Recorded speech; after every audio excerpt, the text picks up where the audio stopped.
Boldwood presents Once Upon a Time, written by Jane Lovering and read by Rose Robinson.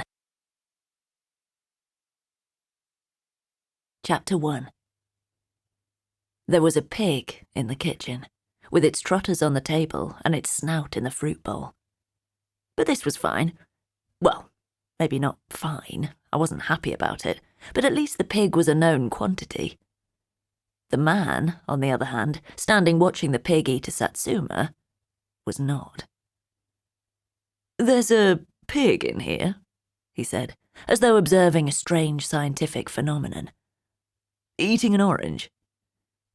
"It's a satsuma," I said, helpfully pedantic. "Oh." He eyed the pig again. "Is that a rare breed?" I meant the orange, not the pig. "She's a Tamworth." Then I regained my sensibilities, like suddenly putting on a pair of glasses and being able to focus. "But who are you, and why are you in my kitchen?" He blinked a couple of times while the pig honked happily around the remains of the fruit bowl, making the kind of slurpy chomping noises that sounded like a toddler eating porridge. He said finally. "Do you not think that having a pig in your kitchen is a slightly more pressing problem right now?"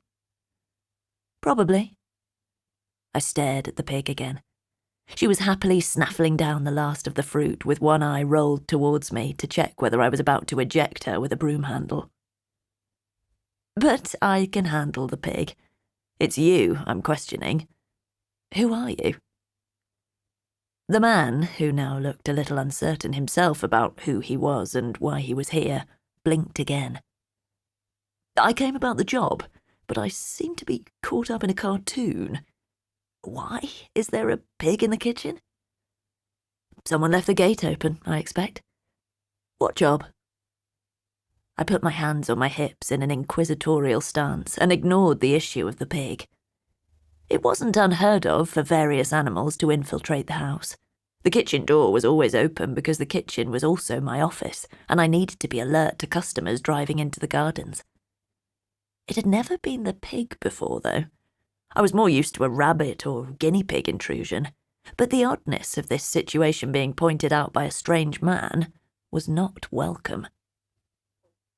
The man in question, who had tousled dark hair and a half-beard, as though he'd leaped out of bed to come here, just kept staring at the porcine incursion. "But it's a pig," he eventually expostulated, as though somehow he was insulted by the presence of said creature. "Okay, it's not every day you find one in a kitchen, least of all with its head amid the fruit, but even so, hardly a velociraptor in the bath." "Yes, but who are you, and what job?" I repeated with as much patience as I could summon. Two pairs of eyes rested on me. One pair was brown and looked worried. The other pair was blue, fringed with ginger lashes, and wore an expression of hopeful bliss.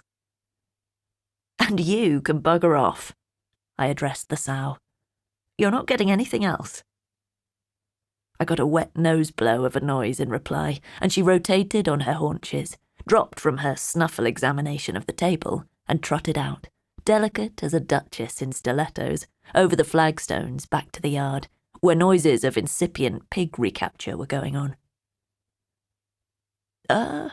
Said the man again. "I'm not entirely certain I'm in the right place. I've come for the herb farm job. Dry-caught herbs? I was sure the sign said—" "This is dry-caught herbs." I began putting the table back together again. 400 pounds of pig had disarranged the surface somewhat. "I'm Tally Fisher, I run the herb farm, but I don't know which job you mean. I've not advertised for any—" "Oh." Mother had been at it again, clearly. I was going to take her internet connection with a pair of secateurs. I'd bought her out of the business 4 years ago, and she was supposed to be taking life easy. Instead, she'd found a new hobby: gross interference. "You're always so busy, Natalie," she'd said. "You should be able to relax more. Get yourself an assistant. Apart from that, Ollie, he's as much use as Bournemouth. He's not an assistant, he's an impediment. She'd presented it as concern, but the subtext had been, and then you'd have more time to come by and keep me company. Which experience had told me meant do all my housework while I lounge around on the sofa telling you how fragile I feel and watching daytime TV, then hint heavily that I'd like a roast dinner that I then won't eat. My mother was complicated, and our relationship was a cat's cradle of obligations, guilt, affection and duty. And Ollie wasn't useless. He was excellent with the plants, even if he did have a tendency to hide from customers. Plus, she didn't even seem to enjoy my company. She just liked having someone there in the house. She could have got a labradoodle and not needed me at all. So, who are you? I continued my questioning. My mother's controlling nature and desire to have me permanently within calling distance wasn't his problem. He glanced very quickly away from the window where he was watching the pig's progress. He seemed afraid that taking his eyes off her might result in her coming back inside and attacking him.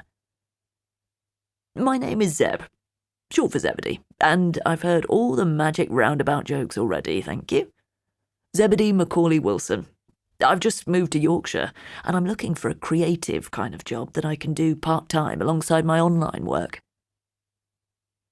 Zebedee Macaulay Wilson. Flippin' heck, as Mother would say, because she'd had any kind of swearing knocked out of her by Granny. His parents must have gone right through the baby naming book before they'd found one they liked. I could never employ someone whose name used up all the boxes on those stupid forms that we had to fill in. He was watching me hopefully now, presumably hoping I'd ask what his online job was, so he could mutter about being a content creator or an influencer or something. Although, apart from his appearance, I had no idea who he could influence, apart from maybe some gullible teenagers. He looked a little bit like David Tennant's Doctor Who, if the Doctor had had a sudden bout of low self-esteem and a quick trot through ASOS. Well, you're thinking about it. That's a good start. I wanted to say that I wasn't thinking about it, that there was nothing to think about. I was busy, but there wasn't a job for Mr. Part-Time alongside my real work, and that my mother should butt out of my life. But I realised that the moment had passed. I'd spent too long thinking. And there actually was a lot to do. I hated to admit it, but on this point my mother was spot on. I'd been stretched to the limits lately, and, in the depths of the night, had even wondered about recruiting someone to mind the shop. But I knew I wouldn't, because that would mean someone else having input, someone else's ideas sliding under the door. Dry-caught herbs was mine, and I'd rather be overworked and in control than having to think of tactful ways not to implement someone else's brainwaves, least of all an agent of my mother's. Do you know anything about herbs? I asked, my eyes following the pig's retreat and ending up gazing out across the carefully laid gravel paths and 2 acres of hand planting. Ollie was running around with a brush, as though sweeping the sow back into her enclosure was a possibility. A bit, but mostly on the culinary side, and you seem to deal more with the aesthetics. Zebedee nodded towards the bunches of herbs which hung from the ceiling rafters, heads down, drying in the gentle breeze. Customers cut their own herbs, and we sell arrangements and pre-packaged. I tailed off. Why was I going into the sales spiel for a man I didn't want here anyway? Great idea, he said robustly. When can I start? I gave in. I always gave in. I'll give you a trial shift. Just now, I think Ollie, that's Ollie, the blonde bloke out there with the broom handle, could do with a hand getting the pig back in. Ah, he didn't move. Herbs I can do. Pigs, less so. Here was my get-out. To work here, you have to multitask. We've got a little animal corner for children. It's mostly the pig, a few rabbits and guinea pigs, that sort of thing. They need looking after just as much as the herbs, so—" I trailed off because he was nodding. I'd hoped he'd go more for the polite refusal and head home, but apparently he was prepared to overcome his swinophobia in the interests of having a job. Bugger. That probably meant that his influencing wasn't going well, and he'd want all the hours I could give him to work, rather than the odd half-hour here and there doing some pruning that I'd been grudgingly preparing to offer, just to satisfy Mother that I did take her advice. Sometimes. Catch the pig? Yes, I rather thought that was going to be my induction. He straightened his back. Right, I suppose we can deal with all the paperwork and everything later.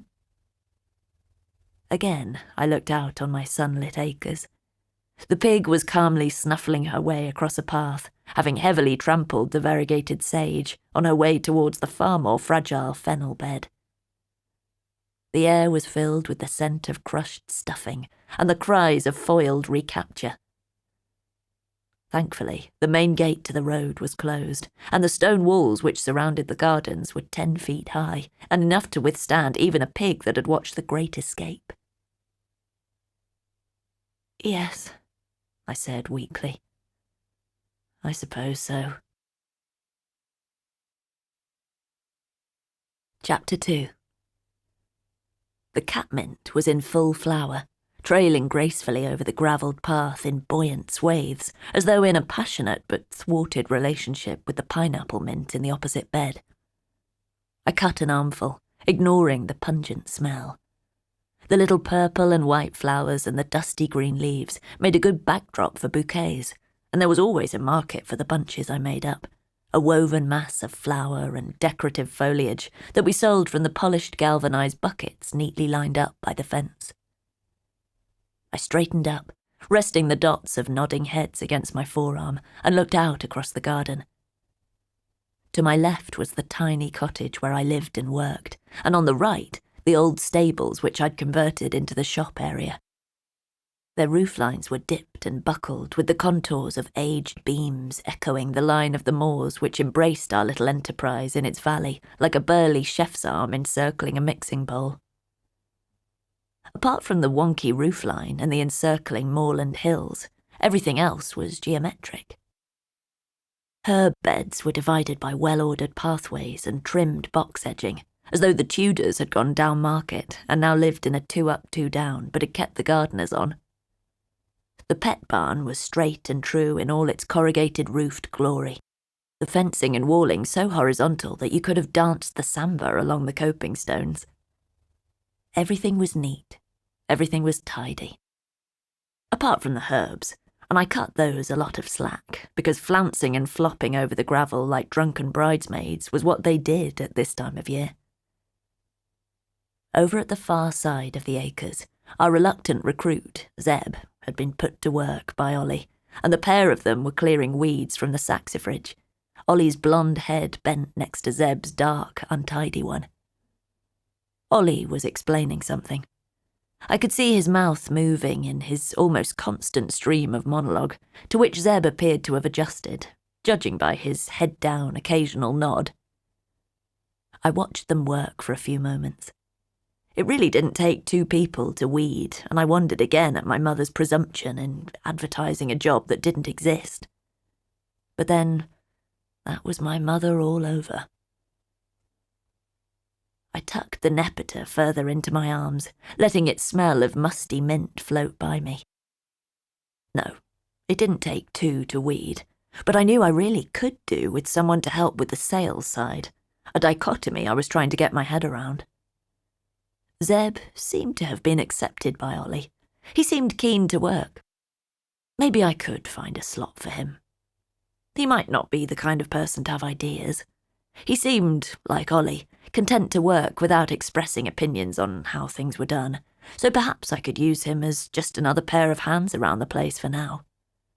I'd have to tell Mother he was only here for a couple of weeks. Maybe I could tell her I was giving him some work experience. I couldn't let her think she was right about me needing help, or she'd think she'd won. Well, no. She'd know she'd won. Not knowing best simply didn't cross her mind. After all, she had had her whole life to understand the business. She'd been born into it. I'd had herbs thrust upon me, and it was purely the luck of the draw that I enjoyed the work, was good at it, and had the kind of temperament that meant pleasing my mother was more important than heading overseas to pick grapes or going off to university to study marine biology. I'd not so much taken over the family firm as had the family firm squeezed into me until the impression was so deep that I couldn't get it out. Resentment heated the back of my neck in the same way as the sun warmed my shoulder blades. I bent to add a few stems of lavender to my makeshift bouquet and wondered again why I'd gone along with it. Why hadn't I just turned on my heel like those heroines in the books I read, all snappy and professional?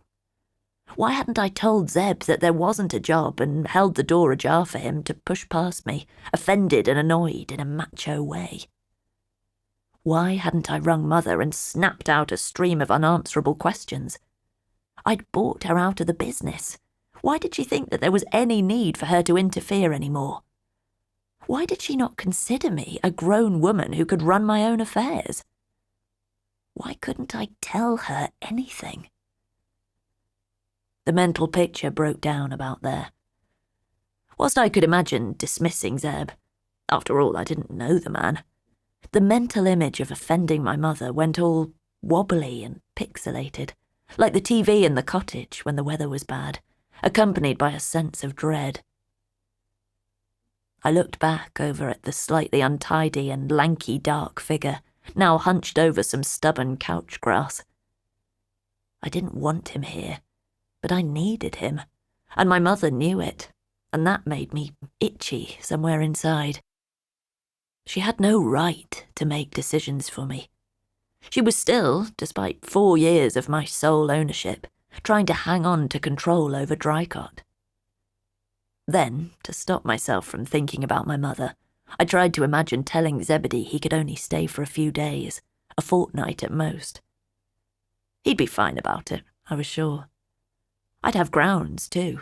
He'd been alarmed by the pig, rendered semi-speechless by her presence in the kitchen, and, odd though it might seem, the pig was as much a part of Dricot herbs as the herbs. Or me. I bet my mother hadn't mentioned that in whatever she'd put in the job advert. Ollie saw me looking and stood up to wave. "Hey, Tally, nearly finished this bed. Would you like us to start doing some cutting? We've nearly sold out of herb posies. We could top up the buckets." Before I could reply, there was a commotion in the small car park outside the stables. Customers drove directly in off the road, and as the farm was situated on a vast sweeping bend in the narrow moorland lane, sometimes people not steering with enough concentration could be gathered by accident. We were used to vehicles arriving in a confused state, then trying to reverse amid the herb buckets to make their way straight back out again. But this kerfuffle seemed worse than usual, and I turned around to see a minibus nudging its way into a spot opposite the doors. Ollie and I stared.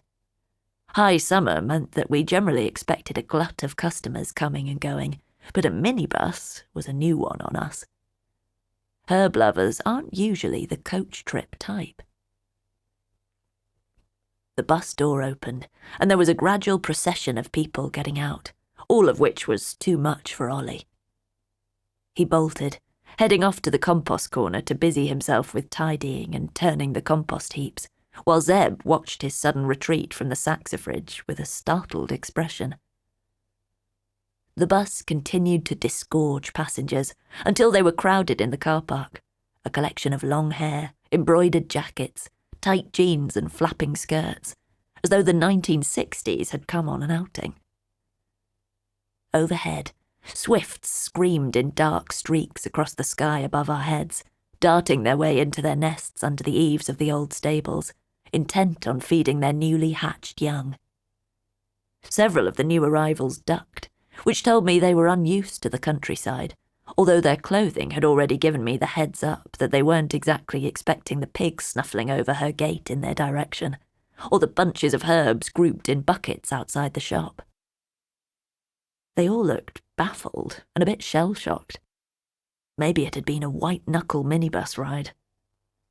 The road down into our steep-sided valley was precipitous in places, and you hung onto your seat and hoped that smell of burning was from local bonfires, not from your brakes.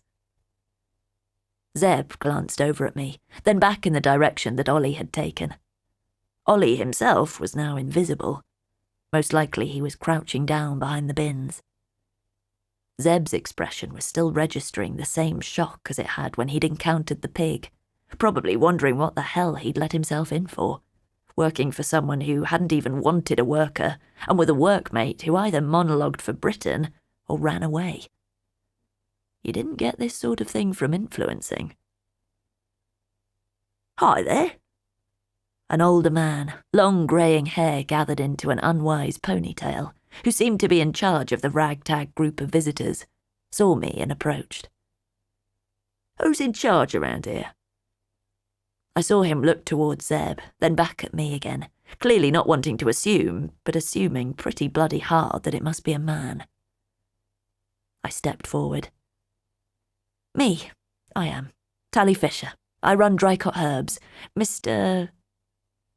The man looked me up and down slowly.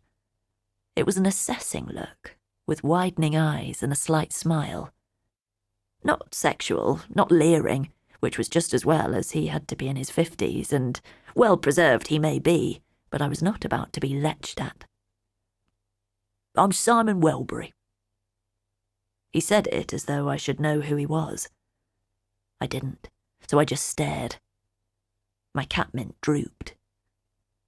"I manage the band," he went on, with a nod towards the collection of people in the car park, who were now beginning to filter through the gate in ones and twos, peering at the stable building and staring at the herb beds. "Oh?" I tried to sound politely interested, but had no idea why I should be, and was, in fact, fighting an urge to join Ollie down the back of the compost storage. "How can we help you, Mr. Welbury?" Zeb came forward, wiping his hands down his legs, and his presumption jerked me from my taken-aback status and back to full management potential. "Yes." I threw Zeb a stern look for overstepping. "What can we do for you?" Simon Welbury looked at me again, in my tatty working trousers, my T-shirt speckled with shed nepote petals, and the smell of elderly and impatient cat which arose from my bundled flowers. He said. It was clearly the sort of day that bred confusion. Zeb came further forward. I had to admit that he looked more managerial than me, or at least his jeans were still clean, and his shirt didn't look as though the flower fairies had staged a hit and run. "You said the band?" he asked. Simon turned to Zeb now, and I could see his bafflement. How could the young woman, well, youngish, and definitely young compared to Simon, be the owner of this place and not the slightly smarter-dressed man who was approaching with confidence and not trying to hide behind a stinky bouquet? The dissonance was clearly written all over his face. "Yes," he said, trying to spread his words between us so he didn't have to commit to speaking to either one of us definitively. "The band. The Goshawk Traders." He regarded us hopefully and with a proud expression, like a father revealing his offspring's prize for good work. "Wow," said Zeb faintly, and his gaze flicked up to take in the variegated clothing of the people wandering around outside the shop, staring at buckets and picking up packs of dried herbs. "The Goshawk Traders? Wow." I looked at both men and flourished my bundle of foliage. "Who are they, then?" I asked. Now they stared at me. In fact, the whip of the surprised ponytail nearly had my eye out. "You've never heard of the Goshawk Traders?" Zeb asked. Simon just boggled. "Best-selling band, most downloaded albums, Headlining all the festivals this year. I said, feeling stupid. I don't get a lot of time for stuff like that. The only music I ever heard these days was the stuff we played in the shop, which was far more on the Peruvian nose flute end of the spectrum. Simon clearly took pity on me. We're folk rock meets prog meets acid psychedelia, he said. NME describes our music as the offspring of Mumford & Sons and Genesis delivered by the Grateful Dead. This did not enlighten me as much as he apparently thought it would. Are accordions involved? I asked. Sometimes. Oh dear. Look, what can we help you with, Mr. Welbury? Zeb gave me a wide-eyed, what the hell are you doing look. If you want to buy herbs... no. Well, not quite. It's more involved than that. Simon was talking to Zeb now, but that was fine, as long as nobody tried to send me to make tea, in which case I would most certainly play the "This is my herb farm" card. But otherwise I'd just stand here and listen. We'd like to film here. The multicoloured clothed fraternity were still mooching around outside the shop, as though they were afraid to go too far from the minibus, like cats on a caravanning holiday. Film, I said, trying the word out. Here? Yes, we'd like to make some of the video for the new album here. We were driving past and Mika, that's Mika over there, viola and washboard, noticed your sign. Viola and washboard? I briefly wondered at the random words. Then the phrase folk rock echoed in the back of my head. Oh no. It was worse than I'd thought. Not just accordions, but washboards too. Zeb was giving me increasingly desperate looks, as though I were expected to say something, but the only thing that occurred was the prevalent, You'd like to film a music video? Here? He asked eventually. Sizing the place up, obviously, first, but yes, if you'll have us. The ponytail whipped again as Simon looked over his shoulder towards the band. Over here, lads.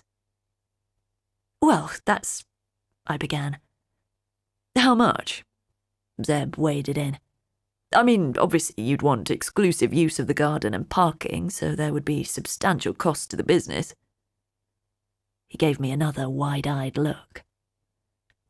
We'll talk about that. Simon smiled at the space somewhere between Zeb and me, clearly still uncertain as to who really was in charge, and not wanting to offend the real boss.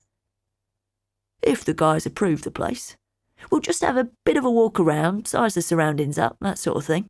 If that's all right. He added to the air around my left ear. I could feel another coming on, so was glad when Zeb said, I'm sure that's fine. It's fine, isn't it, Tally? Then he nudged me with his elbow. The 6 band members wandered over in a leisurely fashion, 4 men and 2 women, or rather, I checked my presumption, 4 people in loose cotton trousers and 2 people in skirts. Lots of hair, some beards, piercings, a swirly tattoo and an overall air of patchouli. They were practically a caricature of a folk rock band. This is Ginevra, Will, Loke, Tessa, Vinny and Mika. Simon nodded towards each person. Some of them waved rather sheepishly. The Goshawk Traders. I could see a couple of customers over in the yard, pointing and gabbling between themselves. One had pulled out a phone and was filming, and I was pretty sure it wasn't the delightful layout of the herb beds that was proving appealing. It's a gorgeous place you got here.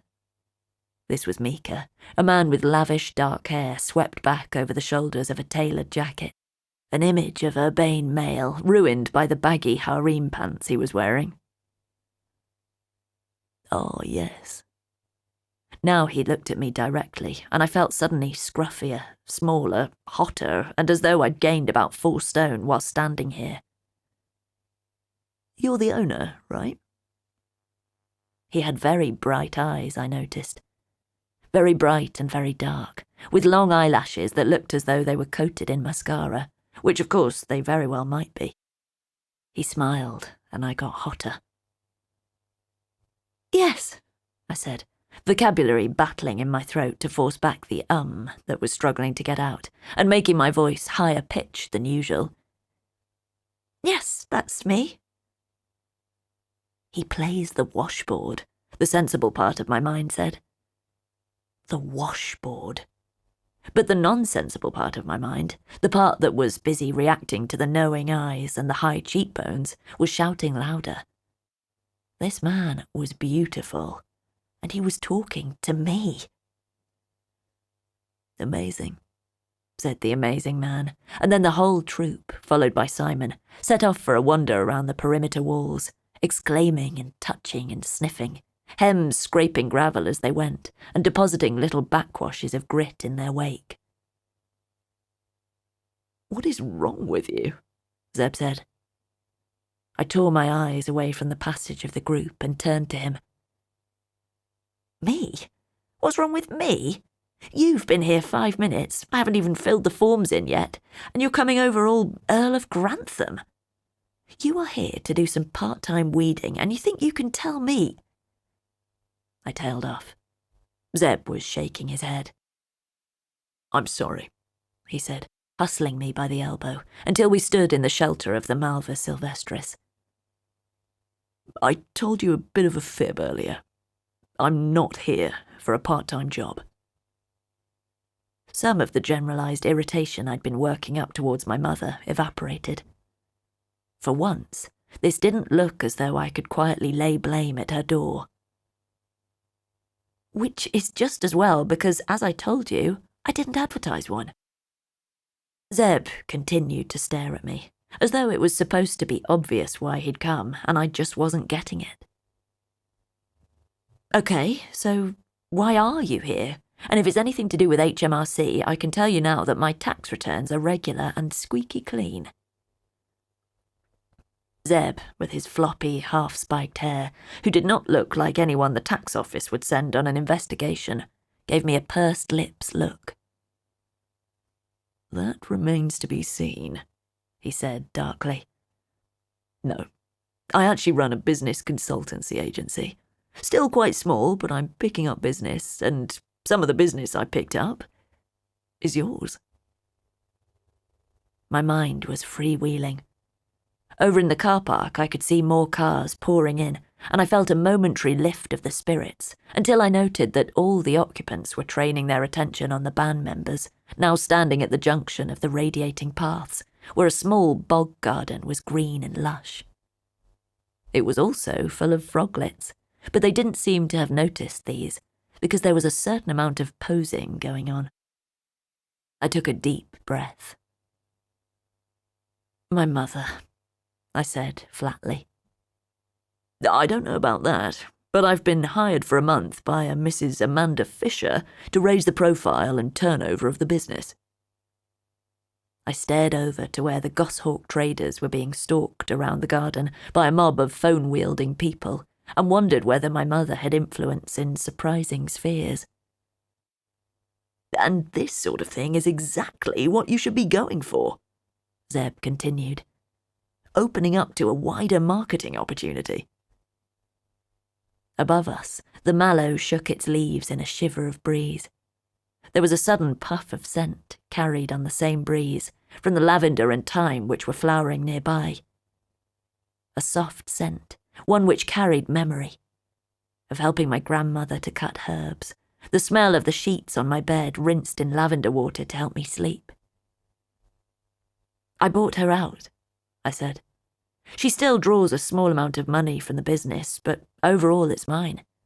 She doesn't get a say in the marketing or anything else for that matter. None of that is anything to do with me. Zeb raised his head to watch the tight knot of people moving slowly along the paths. One or two had taken their attention away from the band to look at the herbs. But what is my concern is maximising your returns from this right now. They don't want herbs. Everyone has just rolled in to see the whatever they call themselves. It's hardly a huge sales opportunity, is it? Unless you can conjure up about 100 copies of whatever their last album is called for the shop. Oh, good idea. Zeb pulled his phone out and made a note. But of course this is a sales opportunity. You've got people through the door. That's the hard part. Now your job is to make them want to buy herbs. He looked at my face. Isn't it? You haven't got a secret team of red-hot salespeople over there already? It's just me and Ollie, I muttered. He was right. Of course he was. Oh dear. Zeb made another note. It's worse than I thought. No sales assistants at all. We stood and looked at the band and Simon, who were gazing around at the layout and at the bunch of people following them at a small distance, phones outstretched, in silence for a moment. So, you lied to me, I said, watching with irritation as one of the women stripped flower heads from the foxgloves thoughtlessly with her fingers. I wanted a chance to see your setup. By lying? You could have just said. I like to get a feel for businesses first. No point wading in with tips for improvement if you're already doing everything you can. I need to meet the workforce, see what's feasible for you, so it made sense to come in and work for a bit. He sounded as though he were quoting from a manual. This, he motioned towards the crowd in the middle of my garden, has just precipitated matters somewhat. And to be fair, you didn't really ask. You pretty much accepted my story, which was a touch on the thin side, to be honest. My mother. My bloody mother.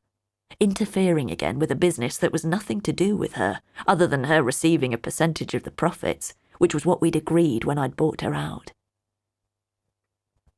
Just to keep my bank balance propped up, Natalie, darling, she drawled.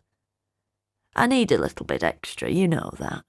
You know how my health is these days. I have so little. I don't want marketing advice, I said, sounding surprisingly firm. The business is ticking over nicely. I don't care what my mother said, or how she got you to agree to this, but I don't need you. Please go away. Overhead, the Swifts shrieked as they played non-contact tag through the air. I could see Mika, taller than the rest of his bandmates, trailing a hand through the lemon balm bed and bending to sniff the resultant citrusy puff. He really was incredibly good-looking, with his dark flop of hair and those intense eyes. It was a shame about the washboard.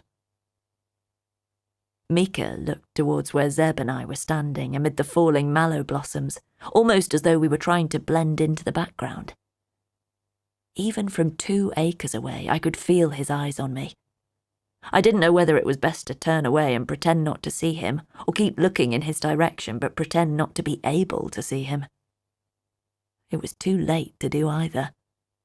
He grinned broadly and made an open-handed gesture, a kind of "it's not up to me" movement that somehow managed to hint that if it had been up to him, the group would even now be setting up equipment and paying me large amounts of money.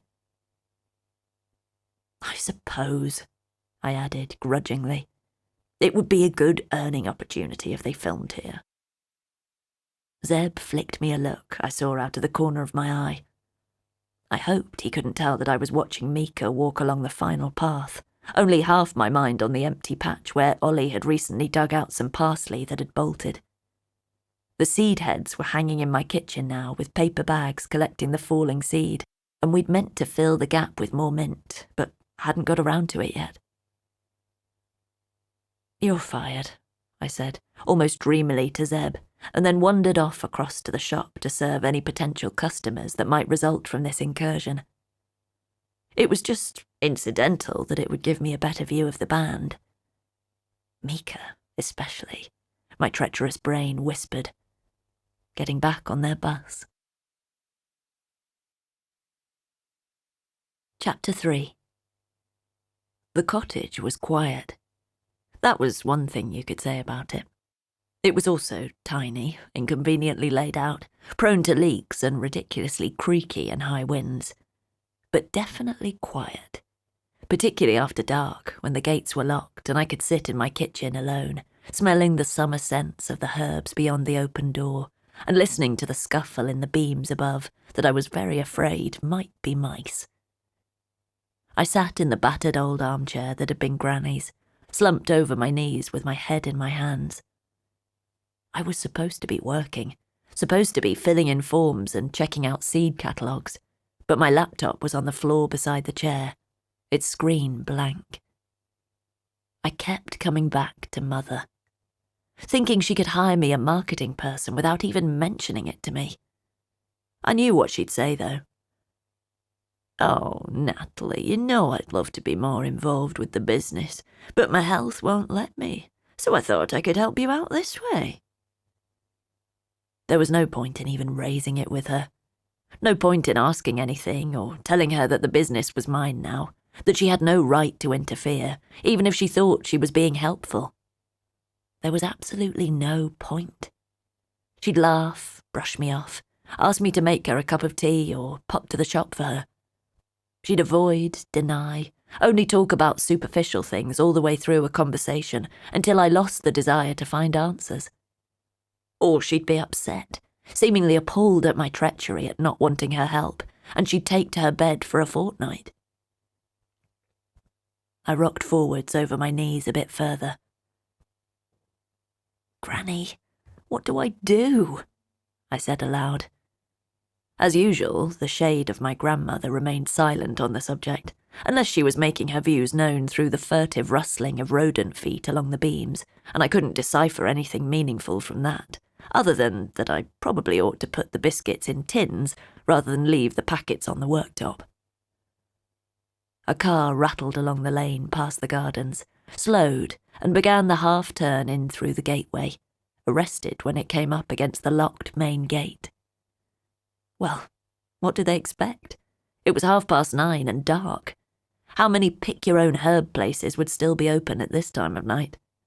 And how desperate would you have to be for a bunch of rosemary for your Sunday roast lamb to come all the way down our lane at this time of night?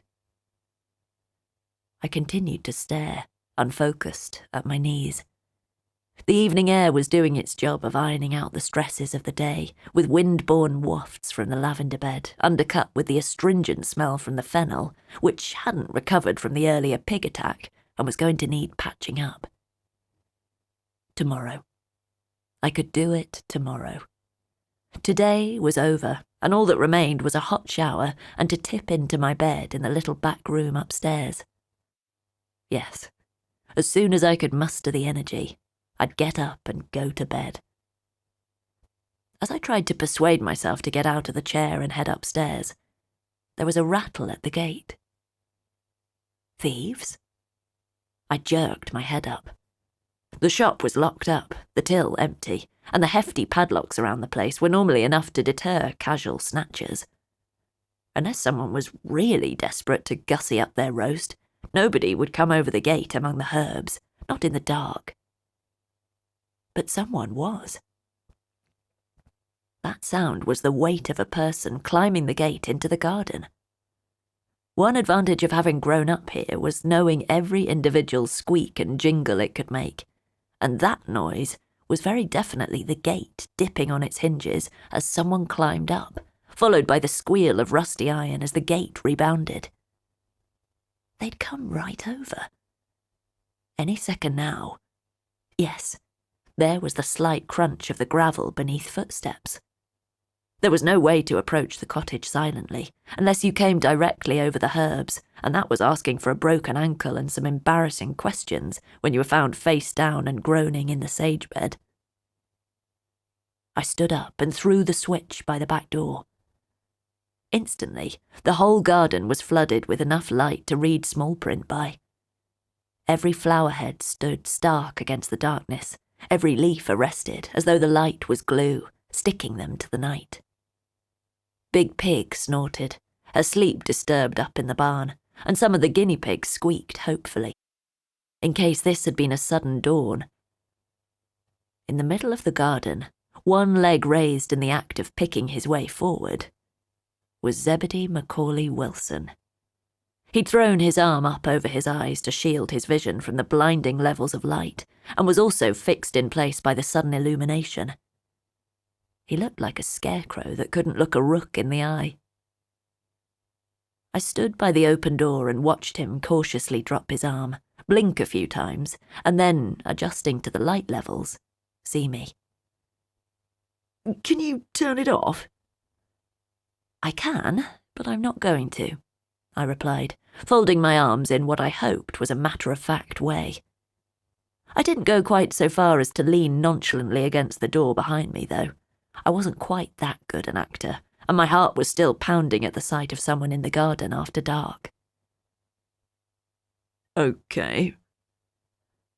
Cautiously, because he was presumably still blinded by the floodlights, Zeb began to pick his way forwards, squinting down at his feet and blinking ferociously. I waited until he got all the way before I turned off the light and watched him shake his head and screw up his eyes, adjusting back to the more normal level of light from the kitchen bulb. He stopped when he got to the door.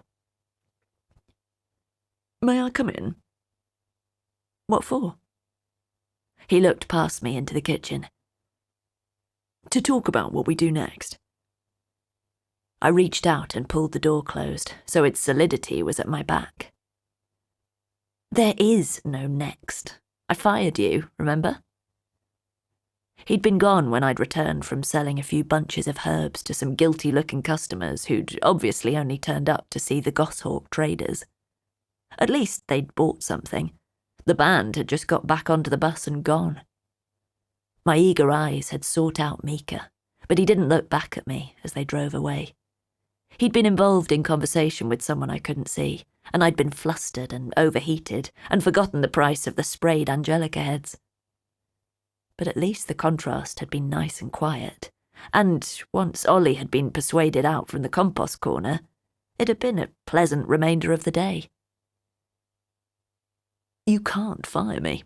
You didn't employ me." "But I don't want you here." "Then I suggest you tell that to the person who did employ me. Your mother, I think you said." I looked over at the distant outlines of the ivy that clambered enthusiastically over the far wall and muttered that she wouldn't listen. "She's paying me, you know, for a month's worth of marketing advice," Zeb went on. "More fool her," I replied tartly. "No, I just meant if she's paying me, then where's the harm in letting me stay on? You might not want me, but I could be useful." "Useful how?" He didn't speak for a moment. The silence rattled with seed heads in a passing breeze, and an owl hooted atmospherically. The air was warm and heavy with scent, but it was so familiar as to hardly register. "Look," Zeb said finally, and there was an urgency to his voice that took my attention away from the gently swaying ivy, back to him. "My business is new. I need some testimonials to put on my website, and your mother has promised some extravagant praise if I can just turn this business around. I need the work, and you—" He tailed off to stare pointedly at the chamomile bed. "You need some proper marketing," he finished. "We could help each other. Plus, it's already paid for."